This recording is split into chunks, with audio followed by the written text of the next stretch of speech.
2-ingredient cottage cheese fudge. A lot of 2-ingredient recipe. I made it. Well, sort of. Come on yet another emotional roller coaster with me. So I got my 2 ingredients ready. I got my cottage cheese. If you're asking why I didn't use Good Culture cottage cheese, it's because Food for Less does not sell Good Culture cottage cheese, and that's where I got that one.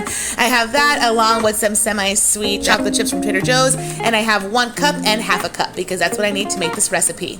According to someone in the comments who said that they made this before, they say you need 1.5 cups of cottage cheese and half a cup of melted chocolate. So I started melting the chocolate. I tried to do that snap transition for the first time, so let me know how I did. I just put it inside of my microwave on high for 15-second intervals and mixed until I got the consistency that you see here. Next, I started with my 1.5 cups of cottage cheese. When I was doing this, I realized it was going to use almost my entire container of cottage cheese, and so I was really hoping that this was going to work. Because of that, I love my cottage cheese and I really didn't want to waste any food.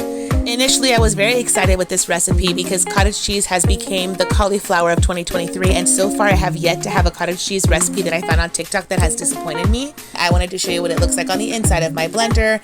What I did was I turned off the blender midway to kind of scrape down the sides to make sure that I incorporate all of the chocolate with the cottage cheese, so to make sure everything was well incorporated. After doing so, I got a small little Tupperware and I lined it with some foil paper and sprayed some nonstick spray on it because it seemed kind of sticky when I was doing this next step, and I wanted to make sure that it wouldn't stick and I wouldn't lose a good opportunity to have like a cubed fudge. I then just incorporated some more chocolate chips on the top for decoration. Now this here is when it started. This here is 3.5 hours in the refrigerator. It still was very soggy, so I then transferred it from the foil paper and carefully added it to a plate. I then popped it back in the fridge. This here is after an additional 3 hours, so 6 hours total.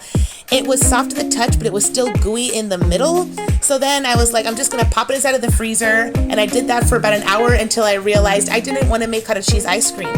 So then I took it out and thought, okay, if this is gonna work, it should have worked by now. In the original video, she said to leave it in there for a few hours, not overnight, so I was determined to see if this recipe was gonna work without me really interfering with it much more than I had already done from transferring it from the refrigerator to the freezer.